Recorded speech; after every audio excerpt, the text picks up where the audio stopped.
this, I think I'm going to throw up, but I won't. And I need this, I'm not as good as the others. So when I was approached to do a TED Talk, it was suggested to me that I should choose a topic that I was very passionate about, or a topic I knew a lot about. So today I'll be talking about myself and what it's like to be short.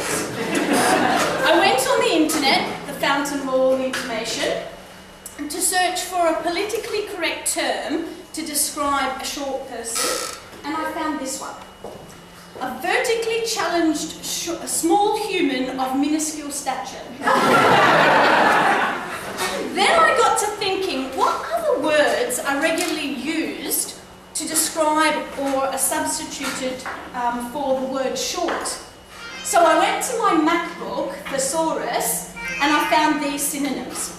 Small, petite, little, dumpy, tiny, squat, diminutive, undersized, and stunted.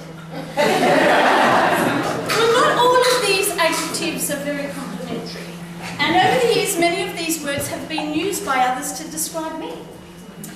When I was researching this topic on the internet again, I also came across a definition of a short person as a person whose height is below expectation, but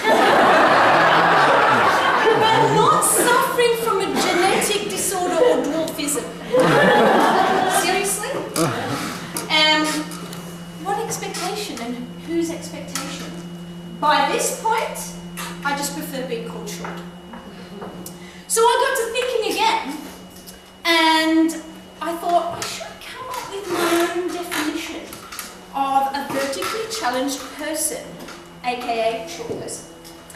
In my opinion, a short person is anybody who has ever experienced the following points in their life which will qualify you as being vertically challenged, just like me. If you've ever been called Stumpy, Smurf, and Oompa Loompa, Midget, Short Ass, or one of Snow White's 7 dwarfs, or any other names to that effect, if you came to the realisation at an early stage of your life that you were short compared to the others, and you became very good at acquiring taller people as friends. If you've been given the roles of the little sister, a baby, flowers, bushes, or an old person in spring plays, instead of the mama bear or the giant, or even Cinderella's ugly stepsister, as even she was perceived as being tall. If you've been questioned about why you want to try out for the school's high jump, long jump, basketball or volleyball teams, and having it suggested to you that you should try sports such as softball because you'd make a great shortstop. If you've always had to sit down in the front row or on the floor for every class photo since kindergarten. If you've had to find different ways of avoiding the high school bully so that you weren't stuffed into the lockers because you could actually fit into one. If you've ever felt a cold chill run down your spine when friends suggested that you all visit a theme park together, and the thought of having to stand next to the cardboard cutout of the cartoon character to see if you qualify to go on the ride makes you feel nauseous. If you've ever been forced to place a couple of cushions on the driver's seat in order to see over the dashboard and learning to drive a car. If you have felt anxiety about taking public transport because of a fear of being thrown through the windscreen of a bus, if you couldn't sit down or reach the overhead handles when the bus slammed the brakes in order to come to a complete stop. If you've ever had your head nearly decapitated by the seatbelt when the car that you're riding in comes to a sudden stop. If you've ever had a desperate need to find a pole to hold on to on a train that you can actually reach in peak hour times to prevent the possibility of of being suffocated by the sweaty armpits of tall commuters. If you've ever suffered from the fear of heights because you have further to fall, or claustrophobia because you take up less space compared to the tall people around you, if you've opted to sit in the stands instead of dancing in the mosh pit in order to have an uninterrupted view of the proceedings, if you are very quick and not at all embarrassed to find a person who can reach up for you and take what you need from the top shelf when you're out shopping. Thanks, Bill. If you have developed the skill of making optimal use of your elbows to weave through a crowd to get into the front of the line for the toilets and for a Boxing Day sale.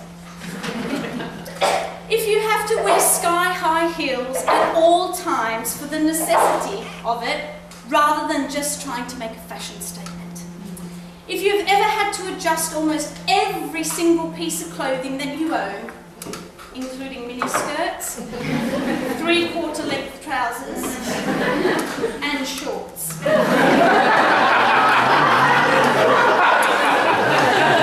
To make them fit as they should.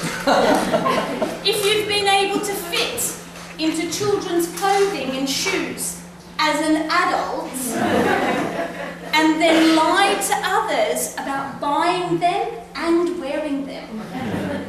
If you've ever done any research into the possibility of having the leg lengthening operation using the Elizarov method, but discovering it involves excruciating pain and months and years of rehabilitation for just a few more inches, and thinking, you know, you'll just stay the way you are.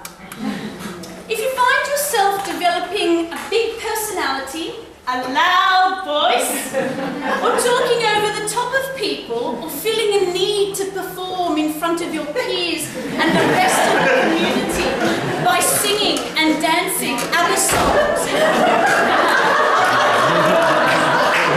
wearing a bad wig, a questionable outfit, dangerously high platform shoes, all in the name of raising money for charity, just to be seen and heard by the people around you.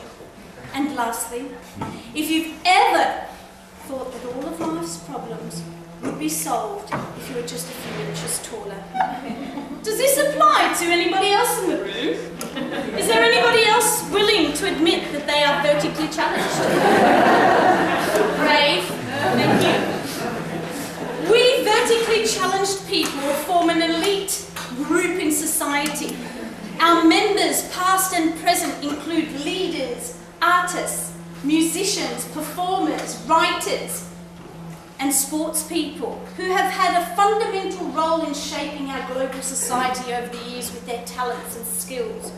People such as Gandhi, Khrushchev, Genghis Khan, Nicolas Sarkozy,